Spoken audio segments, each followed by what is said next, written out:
Okay, so I'm going to title this video Live Your Passion.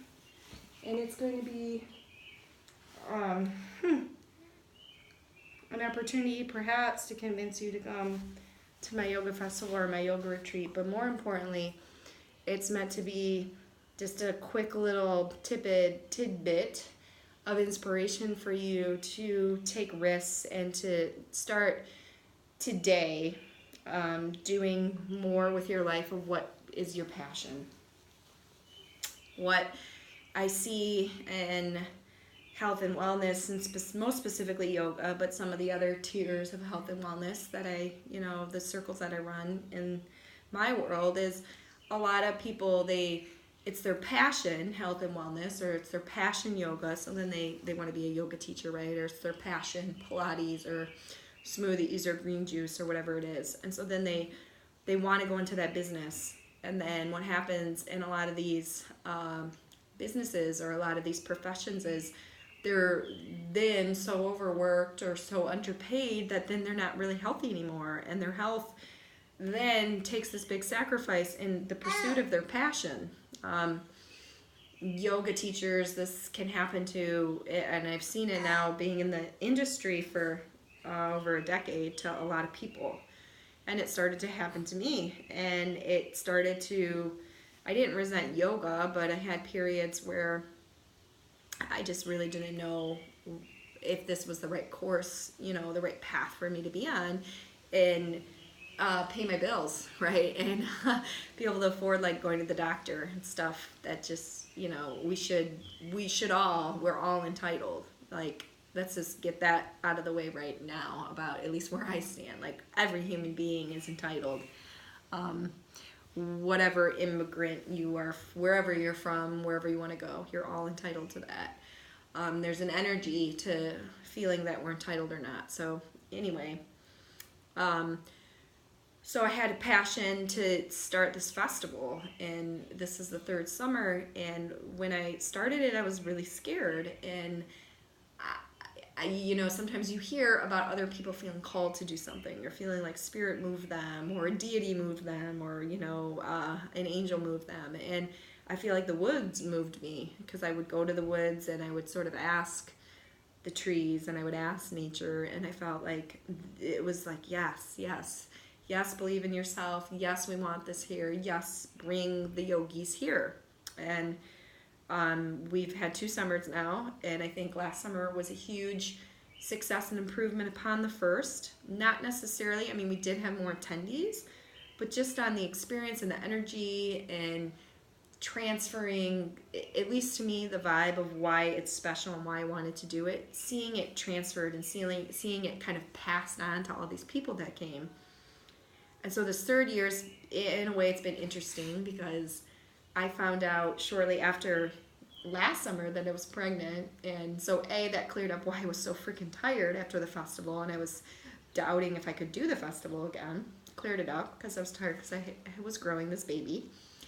And then B, it's been, I was pregnant, and then now I have an infant, and planning for this festival is a lot, because I feel like so much of the success of it depends upon me, because it's my creation and I'm in charge of essentially making it happen. And so sometimes there's a lot of pressure then to do something on your own and to have that kind of pressure, right? But you know what? If you're not afraid to fail, and even if you are afraid to fail, it's still worth it to take a risk to do something that's your passion. Because I thought about it this way in the first year. If it totally bombed and it sucked, then whatever. I could say that I tried it and I can move on. I've had other things in my life that I've done that with. And if you don't know, if you don't try it, then you don't know, right? And even if you try it and it doesn't necessarily bomb, but then you learn from it. So for me, each year I'm learning.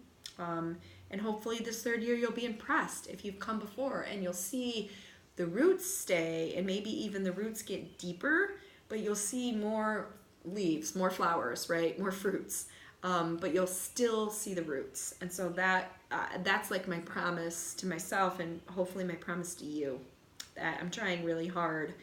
One of the things that's interesting that I just wanted to address in some way that felt more intimate than just writing it. So I feel like it's intimate. I'm holding my baby here, videoing this for you. Is people say like it's expensive, and you know that's in our house. We're not rich, but that's a term that like we've tried to ixnay from our existence. Is what's expensive, right? Because it's so relative. The costs, the budget to make something happen like this is huge, and before I ran something like this, I too maybe could have been in that situation where I would say things are expensive. But the thing is if the value's there, if you see it benefiting you, then it's really not expensive. And if it is, then that's okay. Then maybe you can come. And I'll second that by saying then you can be a volunteer and then you can come for free and you can have a karmic exchange. Or you can join our Instagram contest that's starting tomorrow, and maybe you'll win it and you get a free ticket. If you're a veteran, we're giving you half off. And if you're a veteran and you really can't afford it, then contact me. And again, you can volunteer because we need loads of help. So there is a way to do something, even though it's expensive, to make it affordable for you. But a lot of it, I think sometimes we say something's expensive and we're just not placing the value on the whole experience of then also, you know, anything where you go and you spend money where you're going to have access to. We have almost 50 presenters who are experts in their field, and we have people coming from all around the country who are experts and inspirational at doing what they do to teach you. You have all these people there, you know, at your fingertips. There's shamans, there's naturopaths, there's Reiki and meditation experts, there's healers, there's yoga teachers, there's meditation teachers, there's people that this is their passion, this is their lifelong, maybe many lifetime long path, and they're there and you can access them. And so if you're thinking of having all these people all together in the woods, because then there's the woods, then there's the magic of the forest, there's the way you can tap into a feeling of being connected to yourself when you're in nature. We need that so much. The neighborhood where I live, our yards are in close proximity here. And I notice people, like one of my neighbors, they're outside a lot, and the other ones, they're rarely outside in their backyard. And here in Michigan, it's crazy because especially this year, we had the longest winter. It dragged on forever. People complain about the cold. They complain about, you know, wanting it to be warm, and then it's warm, and then they're just in their house with the air on. They're not even out enjoying it. And we have in America so much anxiety, so much depression, so much what we are calling mental illness, but we all have it, you know, and there's tools.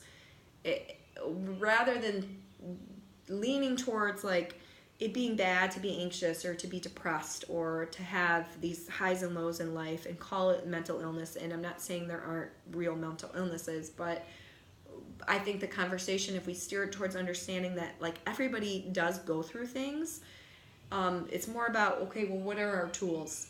And yoga is a huge tool. And basically every offering that I have at Barefoot this year, I think is a huge tool for me personally and many people that I know. And a lot of the experts that are going to be giving you, whether it's a talk or a hands-on workshop or a class, or it's an experience of how this is a tool that helped them and they've seen help other people. So as far as it being expensive, the value in that I think is almost priceless, but I have to have a price because I have to be able to pay all these people and pay the facility and have insurance and spend money advertising and have experts and pay my taxes and, you know, a whole list of things where you might even think of some of them, but probably then there's 30 more things that you didn't personally think of that I didn't either when I first threw the festival. So I just want you to know, like, I don't feel like I'm being greedy or needy. I'm trying to make it sustainable, and the price reflects being able to pay presenters well and make the experience magical for you, and also, yeah, you know, take care of myself and my family. So I wanted the video to be 10 minutes. So my last little selfless plug is I'd love for you to join us in Greece. It's in October, so there's still time for you to save money. You can come for $1,500 for 6 days, 5 nights, and be in what people tell me is the most beautiful island on the planet. Santorini is where we're going. We're going to have wine tasting. If you don't drink wine, that's okay. Our villa is glorious. You will see the sunset every night over the ocean. We have hot tubs. We have pools. We'll do yoga every morning. We'll have beautiful breakfast. We'll have some time to adventure and walk and be and chill and be zen. And they'll be great people for you to be there with. So you can come by yourself like some people are, or you can come with your spouse like some people are. You can come with a friend like some people are. This is my first retreat that some of my family members are coming on, which I'm really excited for because I think they need it just as much as you need it. And any tips or any advice on how to facilitate the best experience for you, I'm open to your feedback.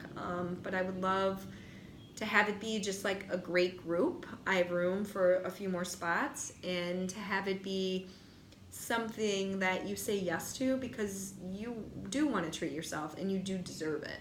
And you are deserving, to go on epic trips and meet other like-minded people and work with your light and your shadow and work with your love and your fear and overcome your fear so there's more love, and step into your shadow so there's more light, because that ultimately is what's going to make the world better. Why do I do what I do? Well, a big part of it is because I have this baby and I have another baby, and I have to. I know the best thing I can do for all the children of the world at this very moment, this day, is be the best me that I can be super loving, be super willing to do what scares me, and to be living an epic life, and to let that create a ripple effect. So the experiences that I'm curating, that's ideally what they are. That's what I'm trying to do. That's my offering. And I hope that when you come and experience either one, you can feel my heart and my passion, and a lot of work, blood, sweat, and tears into them, and it can inspire you, and it can create a ripple effect for you to want to do that in your own way in your life. So let me know what you think, and let me know if you're coming to Barefoot, and let me know if you want to come to Greece, and let me know how you've taken the leap and what you would like to do, and maybe you need more personal assistance, and I can help you in some large or small way. So have an awesome night. Thanks for watching. Toodaloo.